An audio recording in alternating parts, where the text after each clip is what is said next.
Assalomu alaykum aziz do'stlar. Bugun yana Boburiylar shajarasi bo'yicha suhbatimizni davom ettiramiz. Bugungi suhbatimiz Boburiylar davlatida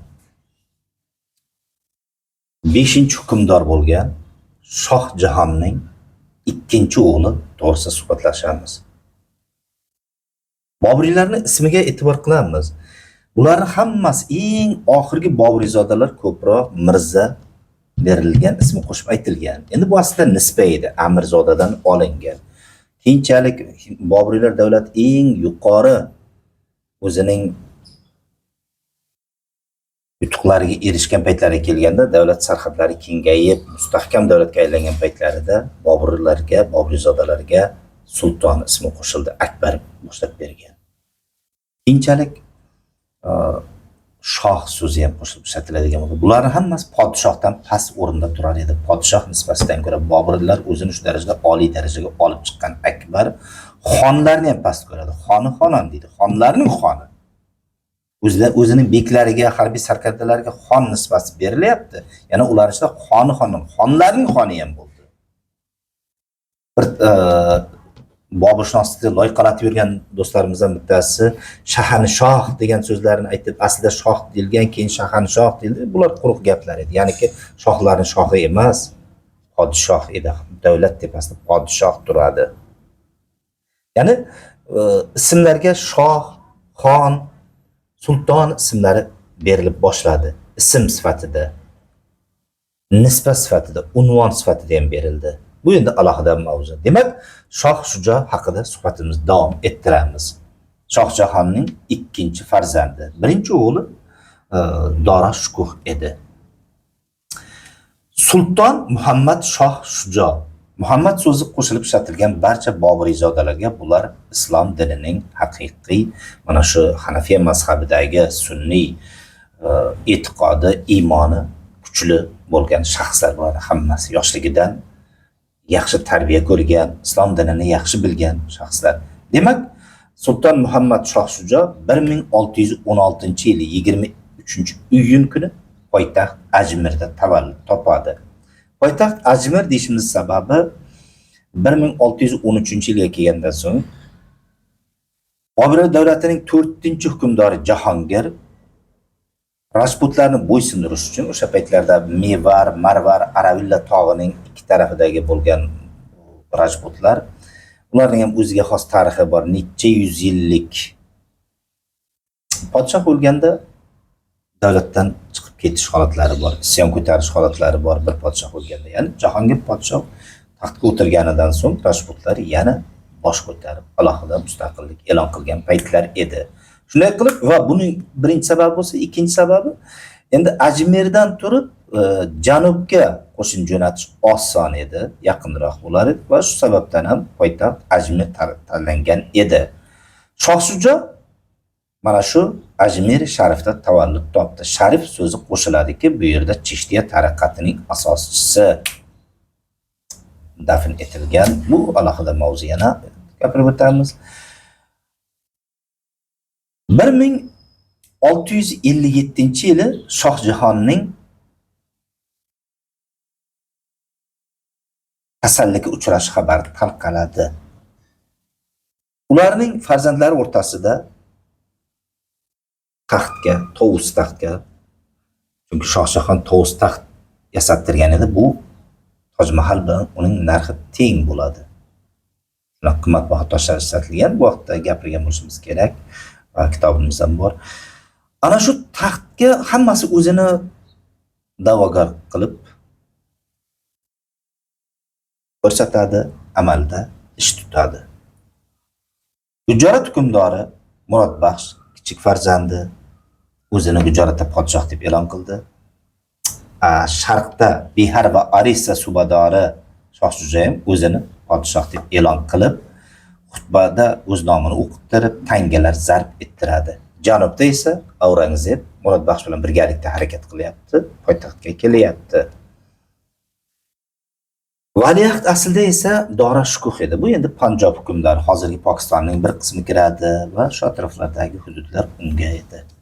Endi bularga beriladigan nafaqa qanaqa edi Nafaqa deyishimning sababi ya'ni olinadigan daromad davlat hisobidan beriladigan. Birinchi o'rinda keling shunga e'tibor qilaylik. Shoh Shujoning mansabi qanaqa edi? 20 yoshga kirgan Shoh Shujo 5000 navkarning boshlig'i edi. Uning qo'l ostida 20 ta sarkarda bor. Ya'ni bular orasida 100 boshi yoki 50 boshi, 3000, 2000 mana shunday mansab egalari ediki, bularda endi bu ham yana ikkiga bo'linadi. Suvariylar bor, zot deyiladi. Zot endi piyoda, suvariy esa otliq. Endi otliqlar bo'ladigan bo'lsa, bularning otiga ham ya'ni yem hashak berilishi nazarda tutiladi. Hali Jahongir paytiga kelganda du aspi, Shohjahon paytiga kelganda si aspi, ya'ni 2 otliq, 3 otliq mansablar ham paydo bo'ladi. Ya'ni bitta otga emas, endi 2 ta otga ham beriladigan uning xarajati hisobga olinishi kerak bo'lgan holatlar bu alohida mavzu. Ya'ni harbiy soha, Boburlarning harbiy sohasi hali o'rganilmagan, mutlaqo o'rganilmagan. Ya'ni bizning olimlarimiz tomonidan demoqchiman. Qarangki 1658-yili Bahodurpur shahriga yaqin kelgan Shoh Shujo akasining o'g'li Dora Shukuhning o'g'li Sulaymon Shukuhdan mag'lubiyatga uchraydi. Sulaymon Shukuh kelajagi porloq yigitlardan edi. Aurangzebning qizi Zebinuso bilan unashtirib qo'yilgan edi. Afsuski, mana shu toj taxt talashishlar Zebinuso begimning taqdirini boshqacharoq o'zgartirib yubordi. Sulaymon Shukuhning taqdirini ham bular otasi to'y bo'lib o'tmaydi keyinchalik. Mana shu jangda mag'lub etilgan Shoh Shujo iziga qaytadi. Ganga daryosi bo'yidagi Rajmahal degan shaharga qaytadi. Ya'ni ko'proq yanada qo'shin to'plash uchun. Sulaymon Shukuh esa otasiga yordam bersin. Dora Shukuh endi bu Aurangzeb bilan Murodbaxsh birlashib kelyapti. Ularga qarshi boryapti jangga borishga. Yordamga chopadi. Bu orada Shohjahon tuzalib ketadi, lekin mamlakatni boshqarish tizgini qo'ldan chiqib ketgan edi. Aurangzeb akasini mag'lubiyat uchratib taxtni egallaydi. Ukasi Murodbaxshni ham asir oladi. Otasini ham asir oladi. Shohjahon Agradagi Qizil qal'aga qamoqqa tiqiladi. Oliy zot edi. Sohibqiron soniy edi. Toshtaxt nekuylarga solmaydi. O'zini farzandi uni qamoqqa oladi. Endi o'sha yilning adog'ida qo'shin to'plab olgan Shoh Shujo otasini qutqazish maqsadida endi poytaxtga yurish qilyapti.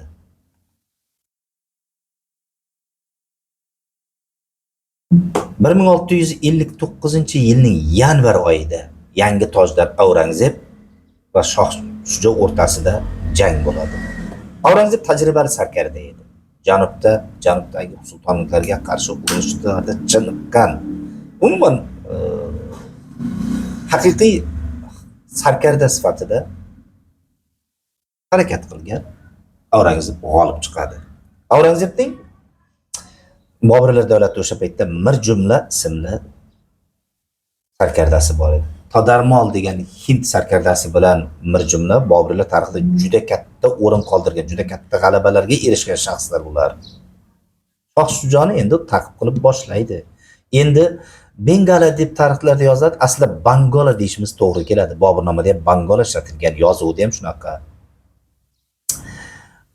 Shoh Shujo oilasini olib Bengaliyadan Arakan tomonga qochadi. Arakan qayer edi? Arakan bugungi Bengaliya ko'rfazining sharqiy ko'rfazi bo'lib, hududi bo'lib, bu yerda 1429-yillarda tashkil topgan bu davlat. Buni alohida gapiramiz, Mirakiu davlati deyiladi. Portugallar bularga yordam berib turibdi. Hindistonga endi bu paytda har tarafdan yevropaliklar kirib kelyapti. Arab dengizidan, janub tarafdan va shu bilan birgalikda sharq tarafdan ham edi. Bu davlat tashkil topgani, uning alohida tarixi bor. 1660-yilning aprel oyida Arakanga yetib keladi. Shoh Shujo oilasini olib. Avvaliga bu Bahodurpur jangidan keyin undan keyingi ikkinchi jangdan so'ng Dakkaga yetib keldi. Dakka hozirgi Bangladeshning poytaxti Dakkadan kemada Chittagonga o'tib oldi. Keyin esa piyoda, otda va boshqa ko'proq taxtiravonda endi malikalar harami bilan ketyapti Shoh Shujo. Arakan podshohi hukmdori deymiz, Sanda Tudhamma yaxshi kutib oladi. 8 oydan keyin esa endi qizingni menga berasan deb turib oladi. Shoh Shujoning qizini xotinlikka so'raydi. Shoh Shujo buni bermaydi. Albatta u musulmon. Shoh Shujoning asosiy maqsadi nima edi? Endi Makka ga ketish edi. Uning sandiq oltin javohirlari bor. Portugallar bilan ittifoqqa ega Sanda Shoh Shujoning qizini bermaganidan so'ng 3 kun ichida chiqib ketishini talab qiladi. Shoh Shujo ham sarkarda Temuriyzoda 200 ta odami bilan qo'zg'olon qilishga harakat qiladi va bozorda o't yondirib yuboradi harakat qiladi. Lekin bu amalga oshmaydi. Ular o'ldiriladi.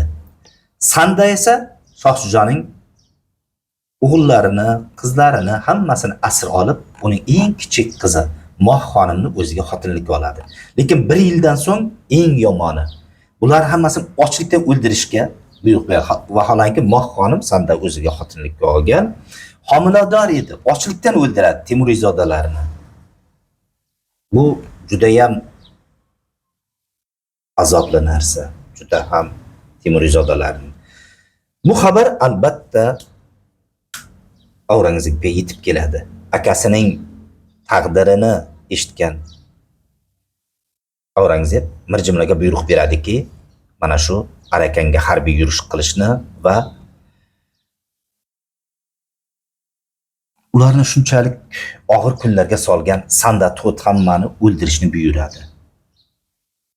Bobriylar armiyasi Arakanga yetib keladi. O'sha paytda Mirakyu davlati deb atalgan va butunlay yer yuzidan bu davlatni yo'qotishadi.